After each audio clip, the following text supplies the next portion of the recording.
Pessoal, estamos começando mais um Colabora Talks. Esse é o de número 7. E eu tenho uma super convidada hoje. Estou até um pouquinho nervoso, sabia?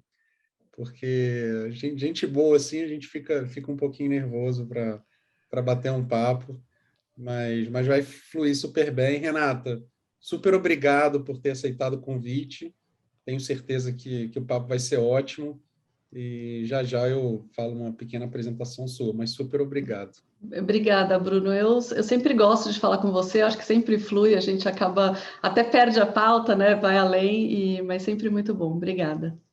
Legal. Bom, vamos lá, tá anotado aqui.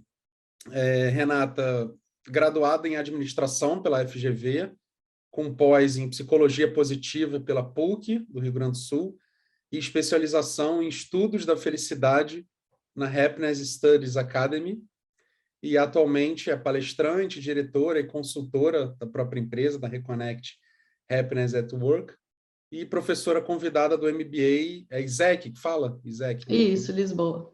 ISEC Lisboa de Felicidade Organizacional. É isso? É isso. Obrigada Legal, pelo convite, Bruno. Eu sempre fico feliz de estar aqui falando com você. legal, legal. Vamos lá. Vamos bater um papo sobre felicidade, né? Felicidade, claro, mais voltado para a felicidade corporativa, não felicidade de forma geral, mas também está totalmente ligado. E aí a primeira pergunta, assim, para a gente começar é o que na prática significa um colaborador feliz? Uhum.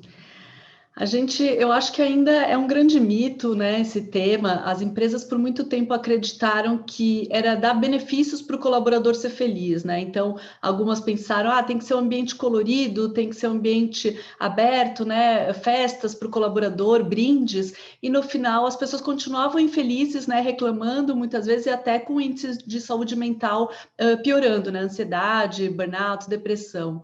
Então a gente começa a entender que felicidade corporativa não tem a ver com isso. Isso é super importante, são fatores higiênicos, mas isso é satisfação, né, do colaborador. A felicidade corporativa tem a ver com dois aspectos. O primeiro deles é se a pessoa gosta do que ela faz, se ela se sente desafiada, se ela encontra significado no seu dia a dia, se as atividades dela trazem um senso de realização, né? Então isso é super importante para a pessoa estar feliz no trabalho. E o segundo aspecto são as relações. Então, não adianta também ter um ambiente colorido, super bacana, festas e benefícios, se eu tenho um líder tóxico, se eu tenho falta de segurança psicológica, se eu não me sinto reconhecido, valorizado, né? Então, a gente fala que a felicidade corporativa vem do resultado do trabalho da pessoa e das relações que a gente possui no trabalho. Faz sentido, Bruno? Faz sentido. E deixa eu quebrar um pouquinho esses dois pilares, assim. Então, um está muito mais... a própria pessoa gostar do que faz e tal, está muito mais ligado, então, à forma de recrutar, né? Ou seja, o processo seletivo de efetivamente trazer pessoas que gostem do que, né, do que faz e queiram ocupar aquele espaço, do que outras coisas, né? Assim, qual é o peso, então, do recrutamento de trazer pessoas que se encaixam perfeitamente naquela vaga, né? Eu acho que é muito por aí, né? Na verdade, eu acho que a gente até pode também quebrar um pouco isso, assim. Na verdade, eu acho que sim, eu preciso encontrar uma vaga que faça sentido para mim, né? Não adianta se eu quero, se meus dons, se minhas forças, meu talento tem a ver com alguma atividade, não adianta ir para uma que não tenha nada a ver com isso. Mas a gente hoje também fala do job crafting, né? Que é redesenhar aquelas atividades de acordo com quem eu sou. Então, é como se a gente tem o job description, então cada vaga vai ter sua descrição e atividades para a gente cumprir, mas de repente eu olho, né? Se eu sou um gestor um pouco mais atento, e se eu sou uma pessoa também que tem esse autoconhecimento, eu olho para essas atividades e de repente eu olho e faço esse redesenho das atividades. Então eu penso, a força do Bruno é essa e não aquela, né? Então eu vou redesenhar um pouco e de repente redistribuir as atividades da minha equipe de acordo com os dons, com os talentos de cada um, né? Então, uma ferramenta super importante para a felicidade corporativa, claro, o ideal seria esse primeiro recrutamento recrutamento já que faça sentido. Mas a gente pode, ao longo da carreira, também ir fazendo job crafting, que é esse redesenho do trabalho, das atividades ou das relações que eu tenho, para que olhe mais para o ser humano, né? Então, a Vanessa lidera aí uma equipe, de repente ela olha e fala, não, minha equipe, essa pessoa tem essa força, esse talento, então eu vou redistribuir as metas, né, de acordo com cada um. Então, acho que um bom líder pode usar muito bem essa ferramenta do job crafting. Pô, legal, nunca tinha ouvido falar nesse termo especificamente. Mas Uhum. o líder tem que estar muito bem preparado, né, para ter mesmo essa sensibilidade, essa leitura da onde explorar melhor cada pessoa, quais são as forças, eventualmente trocar de posição ou redistribuir tarefas, né? Eu acho que isso é uma tarefa difícil, né, do líder, né? É super difícil e é super importante, né? Então, quando a gente fala de felicidade corporativa, tem muito mais a ver com isso mesmo, do líder entender que cada um, né? E aí trabalhar em conjunto, eu falo, porque às vezes nem a própria pessoa sabe o que ela faz bem, o que ela gosta de fazer. Então, quanto mais a gente chegar nesse diagnóstico juntos, melhor para no final realmente as pessoas gostarem das atividades, se sentirem realizadas, entenderem os seus dons, né, e utilizarem seus dons. Eu sempre penso na minha própria vida, né? Eu falo que eu sou cobaia de tudo isso que eu falo. Eu trabalhei com marketing muitos anos, e aí eu fui crescendo na carreira e deixei de fazer algo que eu gostava tanto, que era treinar a força de vendas, por exemplo. E de repente, agora é só projetos super estratégicos, é só fazer análise. E eu deixei de fazer algo que eu gostava de fazer e que eu fazia bem. Então, em algum momento, se eu tivesse autoconhecimento naquela época, eu teria feito esse job crafting, falado, legal, eu quero também fazer as análises, eu quero algo estratégico, mas eu quero estar no dia a dia também, olhando as forças de vendas, olhando os técnicos, tudo. Eu trabalhava com telecom, tudo. Então, eu acho que é uma caminhada que ela tem que ser feita em conjunta. Não dá só para o líder sozinho pensar, eu sei o que o Bruno gosta, o que o Bruno é bom. Não, ele vai ter que conversar, e por isso que essa proximidade entre o líder e o liderado é tão importante na felicidade corporativa. Tem muito mais a ver com isso do que realmente, né? Como a gente falou, com a piscina de bolinhas ou com, sei lá, as festas no final do ano. É. Você sabe que você tocou num ponto assim, você fala, eu sou cobaia também. É difícil mesmo a própria pessoa saber exatamente, pô, isso aqui que eu gosto, isso aqui que eu sei fazer muito bem, e explorar isso e deixar um pouco de lado, né, se possível, explorar menos ou utilizar menos coisas que não faz muito bem, né? Eu, há pouco tempo, pensei muito isso aqui para dentro da empresa, né, para o Colabora. A gente estava, sem me estender muito, claro, não é muito foco, mas mudando um pouco o nosso modelo de negócios, né? E aí ficou naquela dúvida, qual o caminho seguir, o que faz, o que não faz e tal. E aí eu fui meio que amadurecer. E olha que eu, né, vou fazer 40 anos, tenho um pouquinho de experiência profissional. Mas é aquela coisa, não, a gente tem que fazer o que a gente sabe fazer bem e que eu sei fazer bem, né? Não adianta explorar, vamos para um caminho, sei lá, de marketing digital, de escala, É. de botar a gente para dentro, e funil de venda, não sei o quê, Uhum. só online. Falei, a gente não sabe fazer isso, eu não sei fazer Uhum. isso. Passei 20 anos na minha vida vendendo um por um, venda tradicional outbound. Uhum. Então, vamos explorar isso. Eu sei convencer as pessoas de projetos, sei fazer bom relacionamento. Então, você vê, mesmo depois de muitos anos, achando que eu poderia seguir um caminho de escala na empresa, depois eu até meio que voltei atrás e falei, não, é um caminho que eu não sei pisar. Uhum. Uhum. Então, vamos por um caminho que eu sei pisar, que eu sou bom, né? Acho que é isso, assim, a gente muitas vezes, como sociedade, a gente olha muito as nossas fraquezas, né? E aí fica achando que eu tenho que me desenvolver exatamente naquilo que eu não sei. E aí a psicologia positiva vem com o olhar oposto. Vamos fortalecer o que a gente é bom. Quanto mais a gente se empodera daquilo que a gente sabe fazer, mais sucesso a gente tem em todos os âmbitos da nossa vida, né? Então, ao invés de ficar tentando seguir uma fórmula, quanto mais autêntico a gente é, quanto mais a gente se empodera de fato das nossas forças, mais resultado a gente tem. E aí eu concordo com você, assim, a gente recebe pressão, né, de que tem que fazer hoje dancinha no Instagram ou qualquer coisa assim, e isso não tem nada a ver comigo, eu nunca vou fazer isso, sempre falo isso, né, para os CHOs. E aí a gente percebe que quanto mais autêntico eu sou, no final eu vou atrair as pessoas que fazem sentido, né? Então, acho que é um pouco isso mesmo. É, dancinha eu acho que eu também não faria. se eu tivesse, bom, claro que se eu tivesse 20 anos, talvez eu fosse a geração TikTok de 18, 20. Mas se fosse hoje, eu tivesse que fazer uma dancinha para um emprego, ou qualquer coisa assim.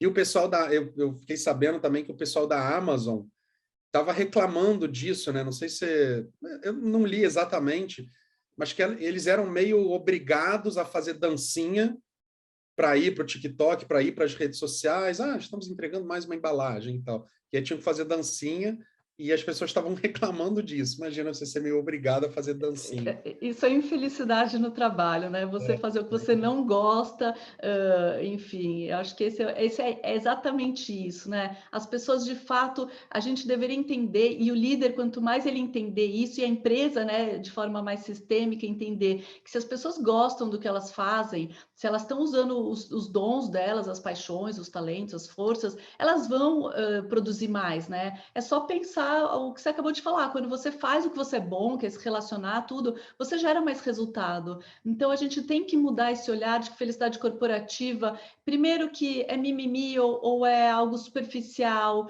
ou é algo, né, assim, para gerar marketing, não tem nada a ver com isso. Tem a ver com realmente as pessoas gostarem mais, terem mais propósito naquelas atividades do dia a dia e terem melhores relações, né? E eu sempre falo, isso é totalmente possível. Então, a gente precisa ainda desmistificar muito o tema e mostrar que isso vai ser melhor para todo mundo, né?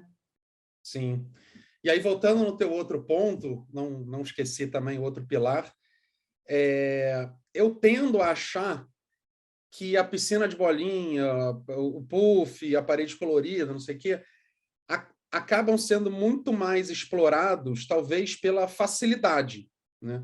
Que é muito mais fácil um RH olhar para isso, não que dê mais resultado, pelo contrário, mas é muito mais fácil um RH olhar para isso do que fazer treinamento de liderança e botar projetos de felicidade interna. É muito pela facilidade ou talvez pelo budget, né? Putz, é muito menor do que fazer treinamento de liderança, se botar um vídeo, comprar um videogame, né? Mas por que, não sei se é para mim, parece muito óbvio, e talvez para as pessoas não sejam, mas por que o kit onboarding e a piscina de bolinha são muito mais explorados do que, cara, não estou nem aí para o kit onboarding, entre aspas, vamos fazer um treinamento melhor de todos os líderes. Por que tem essa... É amadurecimento mesmo dos RHs, que ainda estão imaturos, no bom sentido, com essa perspectiva de felicidade e produtividade. O que você acha que o kit on board é muito mais explorado do que o treinamento de liderança? Eu, conversando com muitos RHs, Bruno, eu sinto que tem alguns fatores, né? O primeiro deles, porque de fato isso também é legal, as pessoas gostam, né? Então, assim, eu acho que quando começou essa tendência de vamos fazer ambientes coloridos e festas e dar benefícios para os colaboradores, as pessoas teve um pico de felicidade, né? A gente sempre fala, isso é a felicidade hedônica, que também é importante. Então, eu acho que, de alguma forma, isso por um tempo teve uma ilusão de felicidade. Como a nossa sociedade tem uma ilusão de felicidade, se eu comprar mais coisas, se eu tiver algo novo na minha vida, eu vou ser feliz. E, de verdade, existe um pico de felicidade quando eu tenho uma conquista, né, material. E depois eu caio, né, porque aquilo vira adaptação hedônica, eu me acostumo com aquilo. Então, acho que primeiro porque teve essa ilusão de que isso gerava felicidade. Segundo, eu concordo com a Vanessa, é fácil, é rápido, né? Vamos mudar o ambiente que vai parecer que a gente está fazendo algo. Então, gera um resultado aí no curto prazo.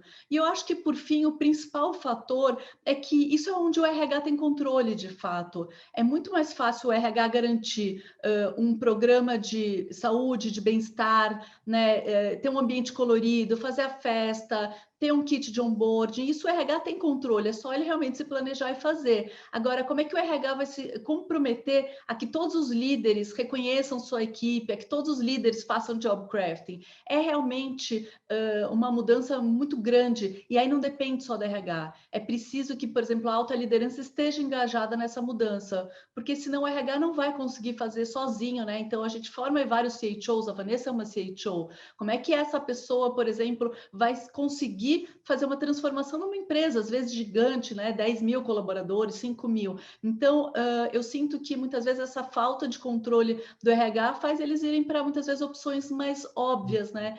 E controláveis. Então, Eu acho que o grande desafio é como é que o RH consegue levar para a alta liderança de que é preciso mudar essa consciência, é preciso mudar atitudes e hábitos para, de fato, trabalhar a felicidade corporativa. Acho que esse é o grande desafio.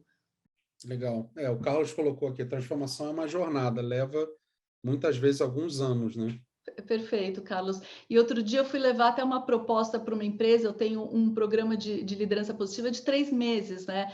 Do Tal Ben-Shahar, aquele professor de Harvard. E é um programa super completo, mas de fato ele exige uma dedicação de 3 meses, com 1 hora de dedicação semanal entre os líderes, eles discutindo o programa, tendo um conteúdo. E outro dia eu apresentei para uma empresa, e aí uma pessoa, um analista, falou: tá, isso aí é muito longo, impossível. Eu pensei, nossa, 3 meses, realmente, eu sou de outra geração, 41 anos, 3 meses, eu acho que é nada para mudar hábitos, né? Para mudar uma cultura. Mas muitas vezes é uma geração que fala, não, não dá 3 meses, a gente tem que fazer algo mais rápido. Então é um pouco isso, assim, é uma sociedade muito imediatista. E como o Carlos falou, qualquer jornada de transformação é longa, né? Então eu acho que esse também é um desafio que a gente tem aí para mudar na cabeça das pessoas. Você está falando 3 meses, hoje em dia as pessoas ficam. Eu entro, às vezes, em perfis no LinkedIn de pessoas que, sei lá, em 5 anos tiveram 6 experiências, 7 experiências profissionais. E, É. caraca, 7 meses, 7 meses, 7 meses, 10 meses, 7 meses. Né? Aí fica aquela questão do outro lado. E aí, vou contratar, vou Uhum. ficar 2, 3 meses treinando para essa pessoa ficar 7 meses. Tem o lado da pessoa hoje em dia que, não, eu Uhum. quero experienciar coisas novas e tal. Mas é a cabeça, né? Pô, eu vou ficar aqui 1 ano, vou ficar 3 meses só nesse treinamento de felicidade aqui, daqui a 6 meses eu tô indo embora, né? É, mas isso a gente vai ter que se adaptar, né? Porque tem essa nova geração que de fato vai passar, que é muito mais fluida na vida, né? E que vai passar por diversas experiências e situações. Então, acho que é algo que a gente tem que aprender ainda. Pegando esse pessoal de nova geração, é uma pergunta mais, enfim, mas é mais fácil fazer esse pessoal feliz, porque talvez eles não olhem o trabalho como, nossa, um peso e uma pressão gigante, ou é mais difícil fazer feliz porque, sei lá, eles estão sempre olhando para o lado e sempre querem experienciar coisas novas, então é mais difícil reter e deixar essas pessoas felizes, ou o contrário? A gente tem visto alguns indicadores, né, de saúde mental piorando e essas gerações assim com mais ansiosa do que o normal, às vezes com mais índices de burnout, né, mais deprimidos, mais solitários. O que eu sinto muitas vezes das novas gerações é que existe uma cobrança deles mesmos de rapidez mesmo das coisas. Então, eu acho que na minha época era muito normal. Vira trainee, vira analista, vai crescendo. Tinha uma tranquilidade de repente, não ter crescido, não ser CEO, né, aos 30 anos. E hoje eu sinto que existe essa cobrança muito forte deles mesmos também, né? De tudo mais rápido. A gente fala, hoje as pessoas não assistem mais um filme de 2 horas, né? Assim, é tudo muito dinâmico, é um seriado de 20 minutos e é isso que a gente consegue muitas vezes se comprometer com a atenção. Então, eu acho que o mundo mudou, existe essa rapidez que é exigida dessa própria geração e também a comparação, né? O pior indicador, os piores indicadores de felicidade vêm muitas vezes da competição e da comparação. E hoje a gente é uma sociedade que se compara o tempo todo, né? Realmente, você abre o LinkedIn, você pensa, nossa, todo mundo tá mudando de vida, de carreira, eu tô atrasado. Ou o Instagram, né? Todo mundo tem uma vida perfeita, só eu que não tenho. Então, eu acho que hoje temos grandes desafios aí de saúde mental com essas novas gerações. Então, você acha que é mais difícil, de certa forma, deixar esse pessoal feliz dentro da empresa que eles estão? Eu acho que a gente vai ter que aprender, né? O principal fator aqui é trabalhar mais a comunicação entre as pessoas. Eu acho que a nossa Individualidade também, né? Que a empresa tem que individualidade. entregar, fazer coisas para um público, para que ela fique feliz, digamos assim, diferente de um outro público, de uma outra geração. Então, talvez as ações dentro das empresas possam ser mais segmentadas, mais individualizadas, né? Mais diferentes do que, vou colocar o videogame. Aí a pessoa de 45 anos, putz, É, não quero mais jogar tá. videogame. A gente sempre fala, o plano de felicidade ele é coletivo, mas ele passa pelo indivíduo. Então é como se o plano ele é coletivo, porque, por exemplo, a gente fala, dentro do plano de felicidade a gente tem que trabalhar o job crafting. Mas aí quando eu for fazer o job crafting, ele é totalmente individual, né? Eu vou parar e pensar o que eu amo fazer, quais são os meus dons, quais são minhas forças. Então ele é um plano coletivo, porque as ferramentas deveriam ser trabalhadas pelos líderes, né, de forma coletiva. Mas quando ele chega na pessoa, é o indivíduo. Então, o job crafting é uma coisa que é totalmente individual. Olhar para os dons, para as forças das pessoas, trabalhar o engajamento é totalmente individual. Trabalhar um reconhecimento, uma valorização é individual. Treinar pessoas, né? Mentorias, feedbacks são individuais. Então, o plano ele vai ser um plano que ele deveria ter ferramentas coletivas, mas na hora de trabalhar é o indivíduo, porque não existe a fórmula da felicidade, né? A gente segue muito o modelo PERMA, de seguir 5 pilares que mensuram, né, e trabalham a felicidade. Mas, por exemplo, o que é emoção positiva para mim é diferente para você. Outro dia eu falei para uma pessoa, né? Busquem emoções positivas, né? Tomem um café com amigos, saiam para caminhar, tomem um sorvete, qualquer coisa assim, ouça uma música, né? Que vai te trazer emoção positiva. E a pessoa falou: eu gosto de limpar a casa. E eu pensei, nossa, eu odeio. Então, assim, de fato, não existe uma fórmula mágica. Então, acho que é um pouco isso, a gente passar pelo indivíduo. A Regina também é outra aceitou. Então, a gente vê o que a gente aprende, né, hoje, quando a gente vai trabalhar um plano de felicidade, é como é que eu pego essas ferramentas, trabalho elas de forma coletiva, faço um lançamento coletivo, mas aí cada líder tem que aprender a utilizar, porque realmente a felicidade ela é subjetiva e ela é do indivíduo para indivíduo, né? Legal. Você sabe que você falou de comparação, eu concordo totalmente. Assim, um dos motivos da infelicidade é a comparação, né? Olhar para o lado no LinkedIn, olhar para o lado no Instagram. Você sabe que há poucos anos atrás, talvez há uns 5 anos atrás, que eu estava numa fase empreendedora bem difícil, né? Mal financeiramente, as coisas não iam, etc, etc. E aí eu entrava no Instagram, e aí, né, todo mundo rico, feliz, viajando, e eu, caramba, né? Que está acontecendo na minha vida? E aí uma coisa que eu fiz, assim, eu tomei mesmo, talvez uma coragem, assim, de fazer, e eu vejo que poucas pessoas fazem isso, que para mim, hoje é muito simples, que é parar de seguir as pessoas, né? Eu fui de, sei lá, 340, 400 pessoas que eu seguia para 10. E aí, assim, meu pai, minha mãe, que não postou nunca, minha esposa, que não posta nunca, assim, meia dúzia de pessoas, eu comecei a seguir o Flamengo, e até hoje eu tenho seis perfis que eu sigo. Pai, mãe, irmão e cunhada, minha esposa e o Flamengo, né? E isso há uns 4, 5 anos. E eu não sei mais da vida das pessoas, quando eu ligo eu fico sabendo, e tá tudo bem, né? Tem pessoas que ficaram chateadas, você parou de dizer, cara, parei de seguir, desculpa aí, não é nada pessoal. Mas eu simplesmente, ao invés de ficar brigando com meus demôniozinhos mentais, eu cortei na raiz, né? E aí hoje eu passo pelo feed em, sei lá, 10 segundos, 20 segundos, não sei do que está acontecendo, não sei se as pessoas estão ricas, felizes, pobres ou infelizes, insatisfeitas. Estou nem aí, eu quero saber. E aí vai para a vida real, né? Vou encontrar as pessoas, vou rir, vou ser feliz. Quando eu ligo, estou com saudade, eu ligo das pessoas. Como é que você está? Aí você escuta a mesma realidade, né? Pô, estou bem, ou não, ou isso, ou aquilo, completamente diferente do Instagram. Mas eu parei de seguir, assim, fui de 400 para 10. E aí me ajudou muito naquele momento, porque pô, quando você não está bem, é muito difícil você olhar para o lado, né? É inconsciente, né? O ser humano acaba pensando que realmente está todo mundo muito melhor do que eu. E aí eu cortei na raiz e foi um divisor de águas. É uma grande ilusão mesmo, né? Infelizmente, a gente sabe, né, hoje o quanto, muitas vezes ainda os mais jovens ainda já acham que olham os filtros, né, e ficam pensando, eu deveria ter essa vida, eu deveria ter o corpo, né, sei lá, da Sabrina Sato. Outro dia uma aluna também falou, parei de seguir a Sabrina Sato, ela tinha acabado de ter o filho, já estava com o corpo perfeito e eu tô, sei lá, depois de anos aqui, depois de ter o filho, ainda com o corpo tentando, né? Então, não adianta a gente ficar buscando esses gatilhos gatilhos. E muitas vezes é isso, assim, então olhar a felicidade é certamente parar de se comparar, não existe a linha de chegada, a felicidade tem muito mais a ver com a jornada, com o dia a dia, do que com onde eu deveria estar ou o que eu já deveria ser, até porque de fato a maioria das coisas que a gente vê são ilusões, né? Outro dia uma aluna CHO me falou, estou muito preocupada, eu vejo todos os colegas CHOs fazendo milhões de palestras e eu ainda estou engatinhando. Eu falei, gente, é uma ilusão, assim, o dia a dia é super duro para todo mundo, assim, não adianta a gente achar que é fácil, não é.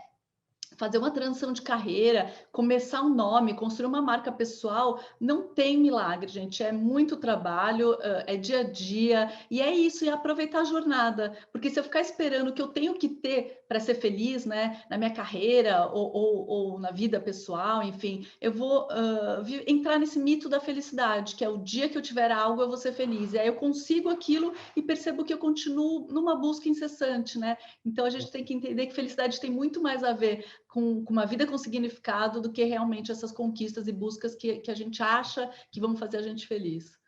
É. E hoje na internet também é uma oferta absurda de cursos, e seja milionário em um ano, e né, milionário antes dos 20, etc. Né? Então, essa nova geração também tem essa referência, né? Que a referência é os influenciadores com 20 anos, 22 anos, completamente multimilionários, e tem mesmo, né? Pega o Whindersson Nunes da vida, sei lá, o Juliettes, que em 3 meses mudam a vida completamente, e agora, nossa, ela é, né? Em 3 meses foi de ninguém, entre aspas, para ídola nacional, né? Mas ótimo exemplo, Bruno, porque o próprio Whindersson já falou da depressão, né? Então, quando a gente começa a entender E drogas também, depressão, droga. Recentemente ele falou que durante uma época ele ficava o dia inteiro usando droga, né?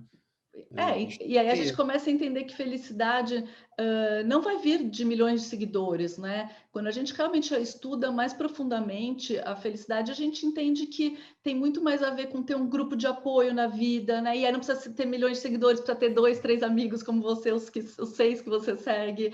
É ter uma vida com significado, é ter engajamento, é ter momentos de realização e de emoções positivas, né? Então, certamente, essa expectativa do que é a felicidade, ela está muito, muito errada, né? No que a gente tem analisado aí como sociedade.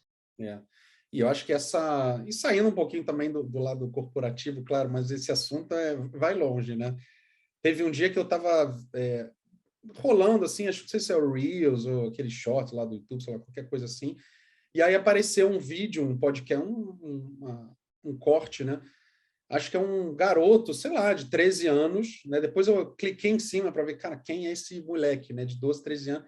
E aí o corte era, não, se eu seguir esse caminho assim, eu chego em um bi, com 20 anos. Aí eu olhei assim, eu falei, cara, um garoto de 13 anos, não vou julgar, não vou julgar os pais. Mas, cara, olha e aí você vai ver, tem assim, 307 mil likes, sei lá quantas dezenas de milhares de comentários, criticando e apoiando, né?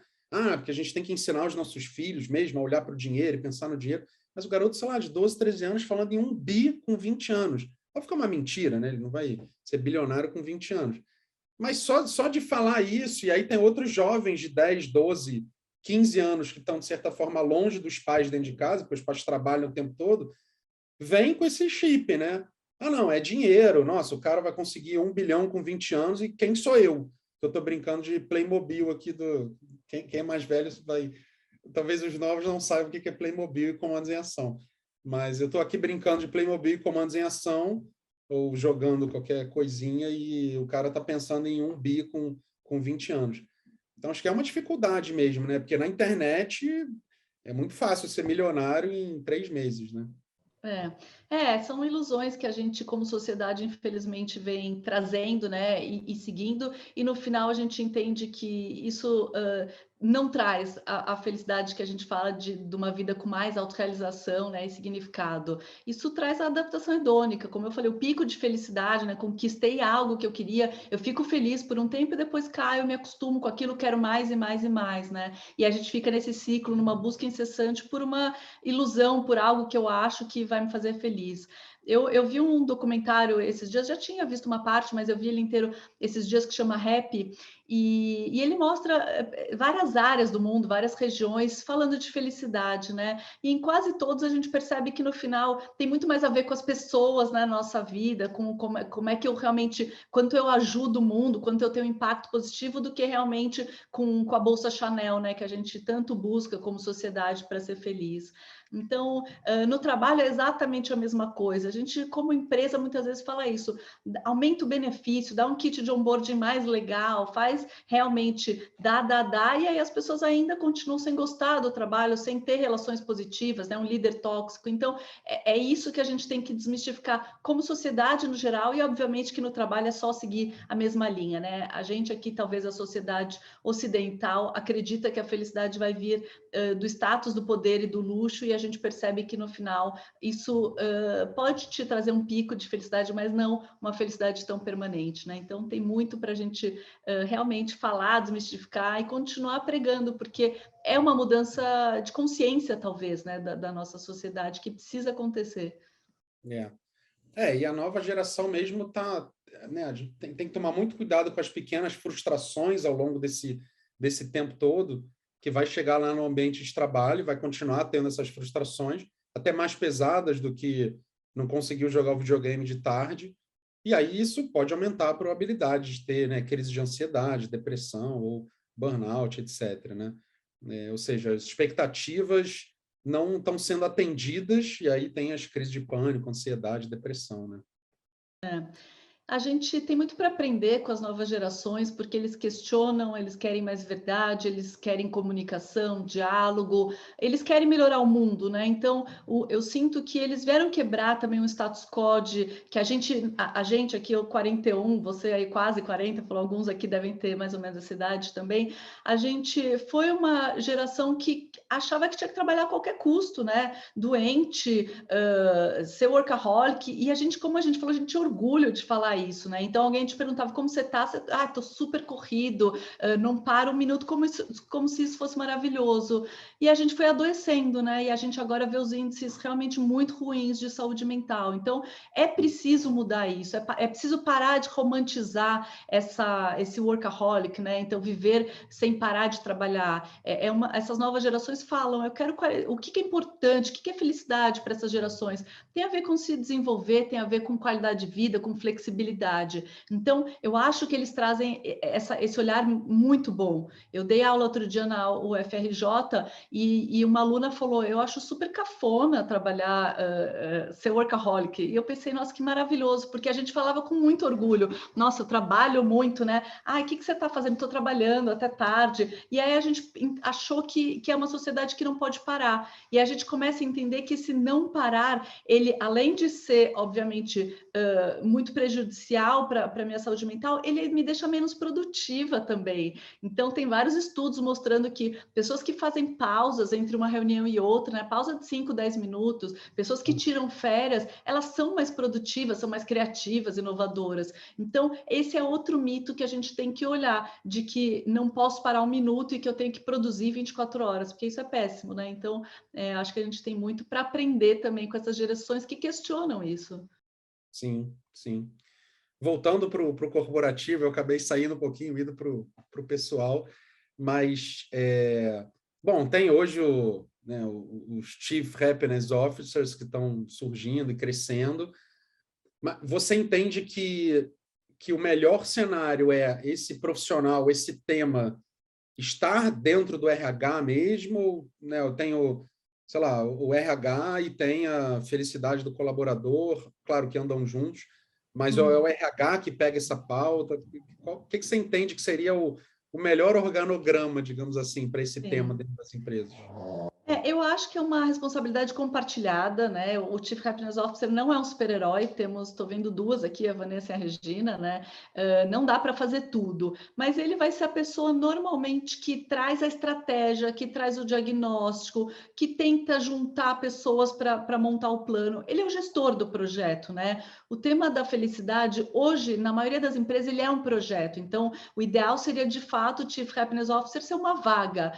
Algumas pessoas me procuram e falam, eu li li uma reportagem que o Chief Happiness Officer ganha super bem, quero fazer transição de carreira. E eu falo, gente, não se iluda, né? Isso não existe hoje no Brasil, vagas e vagas para CHO. O que a gente entende que acontece são pessoas que aí eu tenho os dois perfis aqui, por exemplo, a Vanessa, que é uma pessoa do RH, que está dentro da empresa, que começa a olhar o tema, que de repente começa como um projeto, não vai começar já com uma área de felicidade. São poucas empresas que de fato têm uma área de felicidade. E de repente começa com um projeto e vai começar a ser a gestora para começar a entender como é que a gente mensura isso, como é que a gente cria um plano de ação e como é que a gente leva isso para a liderança. Então, esse é uma pessoa. A segunda pessoa, que é o CHO, é como a Regina, que é uma consultora que faz projetos para empresas, que hoje já dá várias palestras e workshops, por exemplo, de liderança, e que utiliza esse conhecimento da felicidade para ajudar a empresa a também entender o que está acontecendo. Então, pode ser um consultor externo também, que vai ajudar a empresa a fazer isso. Ou pessoas, o terceiro pessoa, né, que seria um CHO, às vezes é um líder de outras áreas. Então, a gente tem aí pessoas, por exemplo, da área de marketing, que fazem a certificação e que falam, eu trabalho numa multinacional de 10 mil, 20 mil, 30 mil colaboradores, não vai ter hoje uma mudança para um plano de felicidade acontecer e atuar em todo mundo, mas eu como líder da área de marketing quero atuar com as ferramentas práticas dentro da minha empresa, né? Então, isso eu tenho visto acontecendo e crescendo também, o que eu acho maravilhoso, né? Porque de repente, se a gente tiver um head aí de marketing, de finanças, do jurídico, falando, eu quero mudar a cabeça da minha área, que são 1000 pessoas. Outro dia tinha uma pessoa que era da área comercial, ele tinha 1000 pessoas abaixo, ele já tem quase que uma empresa, né, que ele lidera. Então, se ele atuar de forma diferente, capacitar os líderes dele para atuarem com ferramentas de formas diferentes, ele já vai trabalhar um plano de felicidade interno, né? Então, eu acho que é uma construção, também não tem essa fórmula, né? Eu acho que é a gente se adaptar, entender qual o grau de maturidade da empresa, qual o nível da empresa, qual o tamanho, né? Se a gente for falar, tem aí vários CHOs do Itaú, 90 mil pessoas, não dá para amanhã fazer um plano de felicidade para todo mundo, né? Então a gente entende que é isso, entender mesmo o que está acontecendo na empresa para começar, como foi com o tema da diversidade, por exemplo, começou como um pequeno projeto, hoje são grandes áreas, né? Eu acho que a gente está passando por algo semelhante. Legal. E a alta liderança sempre como sponsor do tema, né? Ou não necessariamente. Se não for sponsor, difícil fazer uma transformação maior, né? Eu acho que se a alta liderança não entende a importância do tema, difícil a gente, na hora que precisar priorizar, falar, olha, eu tenho que chamar outras pessoas, preciso de parceiros nessa jornada, ninguém vai priorizar o tema, né? Então, eu acho que quando a gente quer pensar num plano de fato coletivo, a gente precisa do apoio da alta liderança. Se for um próprio gerente de uma área que quer atuar na sua própria área de forma diferente, ele olha isso muito como um projeto pessoal, aí de fato ele usa as ferramentas, né? Ele faz o job crafting, ele reconhece e valoriza os colaboradores. Então, eu acho que também tem isso, assim, depende, né, o quanto que a gente quer impactar e transformar de forma maior, mais sistêmica ou só mesmo pontual. Legal.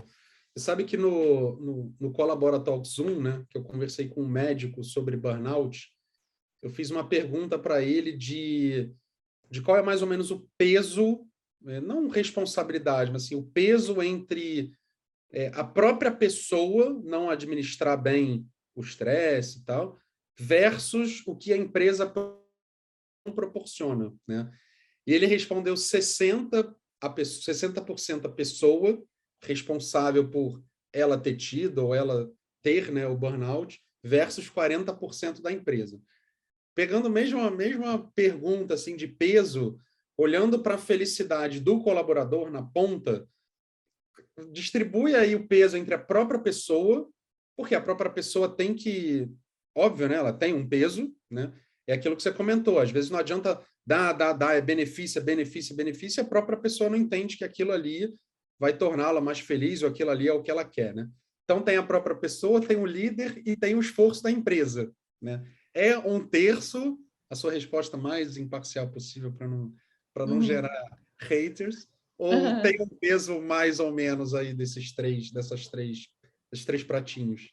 Eu acho que, como o médico falou, a grande responsabilidade pela nossa felicidade é nossa, né? Assim, porque, por exemplo, a gente mora num país que é super desafiador, né? Então, assim, se eu ficar aqui parada reclamando, esperando o governo melhorar, é difícil ser feliz, né? Porque, assim, enfim, eu não acho que vai melhorar muito no curto prazo. Então, eu acho que é um pouco isso. A responsabilidade maior deveria ser minha, né? De autoconhecimento, de mudança de hábitos, de autorresponsabilidade, né? Mas se eu estiver num ambiente que é totalmente tóxico, aí eu já acho que é impossível, então, ser feliz. Eu sempre falo que felicidade é um lugar privilegiado, né? E aí, pensando em sociedade, eu acho que a gente só pode falar de felicidade para pessoas que já passaram na pirâmide de Maslow da necessidade básica, né? Como é que você vai falar de felicidade com uma pessoa em situação de vulnerabilidade, que está sem comer, que está passando frio? Então, eu acho que a gente tem uma responsabilidade em também não romantizar a felicidade como se fosse, é só mudar seus hábitos, né? Como a gente vê hoje os influenciadores ou coaches muitas vezes falando, né? Assim, tem que tomar cuidado com essa responsabilidade de que é falar, é só mudar que você vai ser mais feliz. O dinheiro não impacta na felicidade. A gente, ao contrário, vê um monte de pesquisa falando, a falta de dinheiro pode te proporcionar mais infelicidade, porque te gera estresse, porque te gera ansiedade, porque às vezes não te atende às necessidades básicas. E aí eu acho que na empresa é a mesma coisa. Se eu estiver num ambiente tóxico, se eu não tiver a satisfação atendida, né, os fatores higiênicos, se eu tiver num ambiente insalubre, se eu não tiver meu salário pago em dia, então, difícil eu falar de felicidade, né? Então, você vai falar para a pessoa, mude seus hábitos, faça o job crafting. Não, eu acho que não dá. Então, de novo, eu acho que não tem o percentual exato, né, como médico, assim, não consigo pensar no percentual exato, porque depende muito da situação. Eu penso, Renata, quando eu trabalhava no marketing, se eu tivesse um pouco mais de autoconhecimento, se eu tivesse feito algumas mudanças, eu poderia ter sido mais feliz em algum momento naquela jornada, como hoje eu tento olhar para a minha vida e até como eu te falei, né, adequar e buscar felicidade no trabalho, na minha própria empresa, porque eu também tenho desafios, né? Então, eu acho que é um pouco isso, a gente tem uma grande responsabilidade, mas a empresa tem uma grande responsabilidade, principalmente em não adoecer as pessoas, em criar um ambiente que seja salubre, né? Assim, que seja saudável, que ajude as pessoas a terem boas relações, que tenha segurança psicológica. Se eu tenho medo do ambiente que eu trabalho, é difícil eu falar, depende só de você, né? Então, eu acho que é que realmente não tem a resposta certa e é difícil realmente falar o percentual. Mas a gente tem que pensar, odeio o que eu faço, eu tenho um líder tóxico, a minha empresa é muito difícil, não me traz necessidades, não atende às minhas necessidades básicas. O que eu posso fazer para mudar, talvez, de vida? Para, de repente, estudar, para ter coragem de fazer transições, né? Como alguns aqui fizeram, como você fez, como eu fiz, como a Regina fez. Então, como é que a gente pode, às vezes, sair de uma situação que não é boa para a gente e ter autoconhecimento, autorresponsabilidade e coragem, né? Para fazer uma mudança. Aí precisa de estudo, precisa de muita coisa. Então, eu acho que não tem essa resposta tão clara e tão óbvia. Eu vou fugir um pouco do percentual. Bom, esse lance assim de mudança né, que eu fiz no mundo corporativo agora empreender assim foi muito a ver com felicidade mesmo. Assim, eu passei por 3 empregos, né, até 2014, que foi quando eu fui demitido e realmente me dediquei 100% ao empreendedorismo. Mas eu cheguei à conclusão que eu falei, eu não vou ser feliz dentro desse game corporativo. Não vou ser com chefes que eu tinha, né, com esse tipo de chefe, com esse tipo de mundo corporativo. Hoje em dia, os ambientes se preocupam muito mais. Em 2014, quando estamos falando de quase 10 anos atrás, não se falava de nada disso. Mas muito isso, assim, eu acho que eu vou ser mais feliz indo para o outro lado da mesa.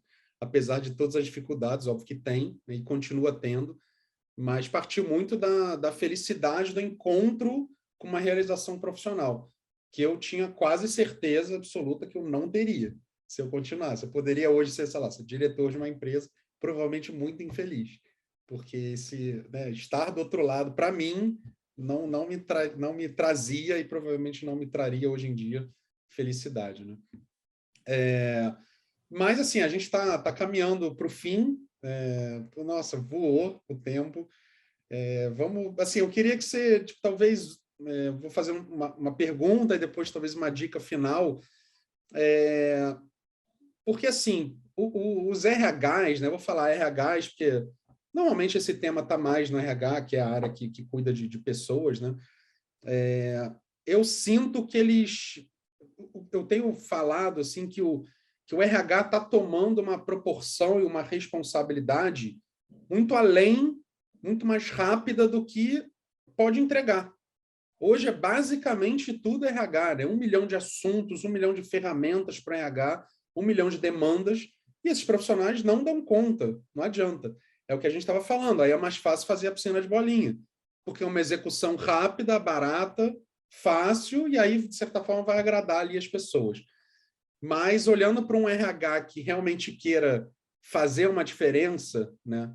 Óbvio que nesse tema, ainda que seja difícil, que demore muitos meses ou mais de um ano e tal, o que você falou? Olha, isso aqui, prioriza isso aqui, né? Se tivesse 10 coisas para fazer, começa por isso aqui. É o treinamento de liderança, ou é conscientizar as pessoas? Qual seria o one shot ali para fazer diferença? Eu acho que primeiro é estudar, né, um pouco mais, assim, entender o que está acontecendo no mundo. Não dá para, acho que a gente é lifelong learning, né? Não dá para parar de estudar. O mundo está mudando muito rápido. Então é entender que não dá para voltar para 2019. É entender que precisa mudar a forma da gente atuar, né? A flexibilidade que a gente precisa trabalhar, é lutar, né, um pouco por mudanças. Então eu acho que o primeiro tempo é se conscientizar e se preparar com dados, com números, né, com um pouco de ciência, para a gente fazer o segundo passo, que daí eu acho que é o principal, treinar e capacitar a liderança para essa mudança.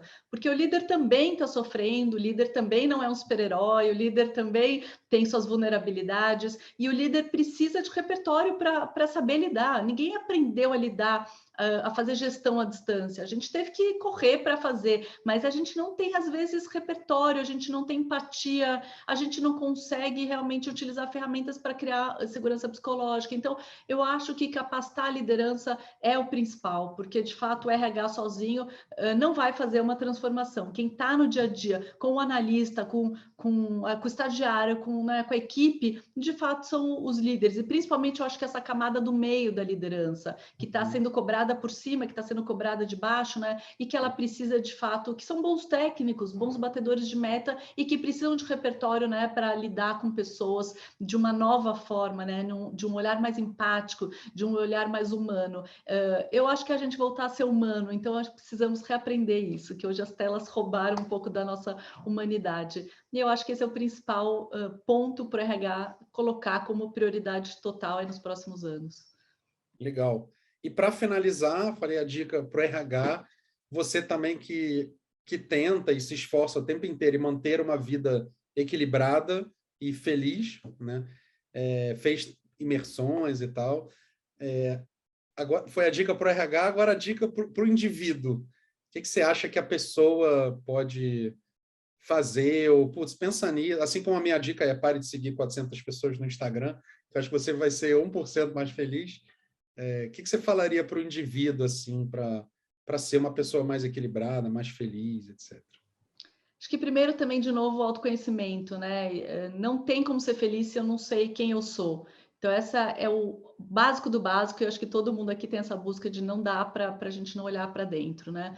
E acho que o segundo ponto é, de fato, equilibrar, né? Eu gosto muito da frase do Paul Dolan: felicidade são experiências de prazer e propósito ao longo do tempo. E eu acho que esses são os dois principais pilares para a gente dedicar a nossa vida. É ter uma vida com prazer, com emoção positiva, com alegria, mas é também não se esquecer desse outro pilar tão importante, que é uma vida com significado, uma vida com propósito. Então, é que a gente possa, de fato, encontrar isso, e a base de tudo é ter as boas relações na nossa vida, né? Cultive um grupo de apoio na tua vida, esse é o maior preditivo da felicidade. Na hora que a gente precisa, eu preciso ter alguém com quem contar, né? E não seguidores no Instagram, então isso não vai mudar nada, se eu tenho 100 mil, 200 mil, 500 seguidores ou 2. Eu preciso ter esse grupo de apoio na vida e buscar essa vida de prazer e propósito. Acho que isso é o que eu pratico muito e tento realmente equilibrar. Legal, legal. Você sabe que o Clóvis de Barros, né, fala muito sobre felicidade, e aí ele fala, né, você deve saber que você quer descobrir qual é a tua felicidade, é quando quando você está em algum momento, está fazendo alguma coisa e você não quer que aquilo acabe nunca, né? E ele fala, quando eu estou dando aula, até hoje, eu não quero que aquilo acabe nunca. Então, eu descobri a minha felicidade profissional. Então, é uma boa, né, se você puder encurtar, né, aonde eu acho minha felicidade, nos momentos que você não gostaria que acabassem nunca, né? É, o flow, né? Bem o conceito do flow. E aí é isso, é olhar para o modelo PERMA, né? Olhar para esses 5 pilares e pensar onde que está faltando na minha vida mais dedicação e cuidados, porque daí a principal mensagem, Bruno, é felicidade depende de esforço. Não, ninguém vai fazer por nós, não vai vir uma vida perfeita, mas não precisa da vida perfeita. A felicidade tem a ver com a jornada, com essa caminhada e com o dia a dia. Então eu preciso sim mudar hábitos, eu preciso sim ter muita dedicação e ter disciplina. Ninguém vai trazer uma vida feliz para mim. É. E dá uma. Eu escrevi, tem um tempinho que eu escrevi um textinho no LinkedIn sobre isso, é de dar oportunidade para a felicidade, né? Porque às vezes a gente, sei lá, convida a gente para ir no cinema, a gente está com preguiça e não vai. Ou tem alguma coisa que a gente fala, ah, não. Mas às vezes você dá oportunidade, aquela noite é maravilhosa, né? É o que você falou do esforço e do, putz, deixa eu ir no cinema, deixa eu encontrar os amigos, deixa eu fazer tal coisa que eu não gostaria. E às vezes você surpreende, muitas vezes é assim, né? Você está com preguiça, você levanta e vai e acaba sendo uma noite maravilhosa. Então dá também você mesmo se dá essas oportunidades do desconhecido, do novo, ou de ser feliz numa noite de cinema. Você estava deitado em casa também ajuda bastante, né? A gente está muito acomodado, né, como sociedade e um pouco adormecido. É difícil ser feliz, né, sem essas, até sem desafios. Então, precisamos de realização, precisamos de desafios também para ser feliz. Legal. Renata, ficaria aqui mais umas 4 horas com você, batendo papo, mas Sempre bom falar com você, acho que sempre flui. E agradeço bastante, muito bom ver o pessoal aqui também. A gente fica sempre feliz de estar caminhando com pessoas que também querem, né? E aos poucos ir transformando o entorno, e é isso. E quem sabe aos poucos a gente transforma o mundo, né? Então acredito bastante nisso, essa da gente se colaborar, né? Como você fala, se unir e realmente tentar fazer a nossa parte. Obrigada, Bruno. nada, eu que agradeço. Fala aí, divulga perfil, se você quiser, né, o teu, o pessoal, ou da empresa, Legal. o pessoal acompanhar. É só me encontrar, né, no LinkedIn, pode ser o Renata Rivetti, e aí no Instagram, o Reconnect Happiness at Work, nosso site também, reconnecthappinessatwork.com. Então, fico super à disposição para dúvidas, para trocas, né? Eu sempre gosto de bater papo com as pessoas que estão também nessa busca. Legal, legal. Super obrigado de novo. Para o pessoal que, nossa, eu vi que eu tenho uma dificuldade de prestar atenção no que a pessoa está falando, olhar para o chat e olhar para algumas perguntinhas que eu tinha anotado. Isso é uma coisa que eu preciso melhorar ao longo do tempo. Então, se alguém fez alguma pergunta, algum comentário maravilhoso e eu não olhei, desculpa. Mas, enfim, espero que tenham gostado aí do papo. De novo, Renata, super obrigado por ter aceitado, foi ótimo. E Obrigada, é isso. Bruno. Obrigado para todo mundo. Obrigada a todos. Um abraço. Valeu. Tchau, Tchau, tchau. gente. Tchau. Valeu, Vanessa, Carlos. Tchau, Tchau, tchau. tchau. Obrigado. Excelente. Parabéns. Valeu.